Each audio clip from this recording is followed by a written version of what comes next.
πάμε να δούμε τα βιβλία που θα ήθελα να διαβάσω σε έναν πολύ ιδανικό κόσμο το μήνα Δεκέμβρη. Θα μου κάνω πατ-πατ στην πλάτη διότι με έκανα de-influence και δεν αγόρασα βιβλία από τις καινούργιες εκδόσεις γιατί δεν αντέχει τσέπη μου. Δεν αντέχει τσέπη μου άλλα βιβλία. Οπότε θα διαβάσω αυτά που ήδη υπάρχουν στη βιβλιοθήκη μου και δεν τα έχω διαβάσει. Πολύ απλά τα πράγματα. Ένα μόνο βιβλίο έχω αγοράσει που είναι από τις νέες εκδόσεις και το ξεκίνησα και μάλλον καλά έκανα και το πήρα γιατί φαίνεται να είναι ένα εκπληκτικό βιβλίο. Λοιπόν, ξεκινάω κιόλας να σας το πω. Είναι η φίλη μου από Φρέντρικ Μπάκμαν και από εκδόσεις Ψυχογιός. Ξεκινάει σπαρακτικά. Το πήρα μαζί μου σε ταξίδι. Δεν είναι η επιλογή, αν και ήμουν λιγάκι πιο slow reader τον Νοέμβριο. Ήθελα να ξεκουραστώ από το διάβασμα, διότι είχα κουραστεί. Τον Οκτώβριο κουράστηκα πολύ με το διάβασμα και τον Νοέμβριο χαλάρωσα. Οπότε ξαναξεκινάμε δυναμικά και θα τα πούμε.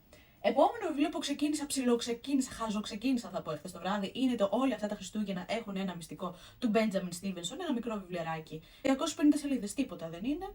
Αστείο είναι. Μυστηρίου, πάλι σαν Advent Calendar, σαν αυτό που κυκλοφορεί, που πολύ το λιγουρεύομαι, αλλά δεν το πήρα. Το Secret Santa λιγουρευόμουν, άμα θέλετε να ξέρετε. Αυτό εδώ πέρα το είχα βρει σε προσφορά από ένα βιβλιοπωλείο που έκλεινε στο Ηράκλειο και το είχα πάρει, οπότε ευκαιρία να το διαβάσω. Επόμενο βιβλίο που είχα πάρει το Vinted είναι το Μια μέρα το Δεκέμβρη της Josie Silver από εκδόσεις Κλειδάριθμος. Το οποίο και αυτό το είχα δει πριν από 2 χρόνια και το ήθελα, τώρα το έχω, θα το διαβάσω. Ελπίζω, θα το διαβάσω, το έχω διαβάσει ήδη.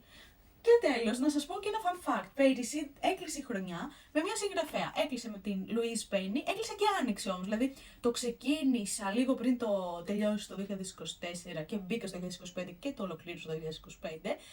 Και αυτό το βιβλίο είναι το Ένας κόσμος παράξενος. Και τώρα έχω άλλο ένα βιβλίο από την ίδια συγγραφέα, από τη Louise Penny, το Μοιραίες Χάρτες, από εκδόσεις Μίνωας. Και θέλω να κάνω ακριβώς το ίδιο. Να κλείσει το 2025 και να μπει το 2026 με αυτό το βιβλίο, γιατί καλά μου πήγε.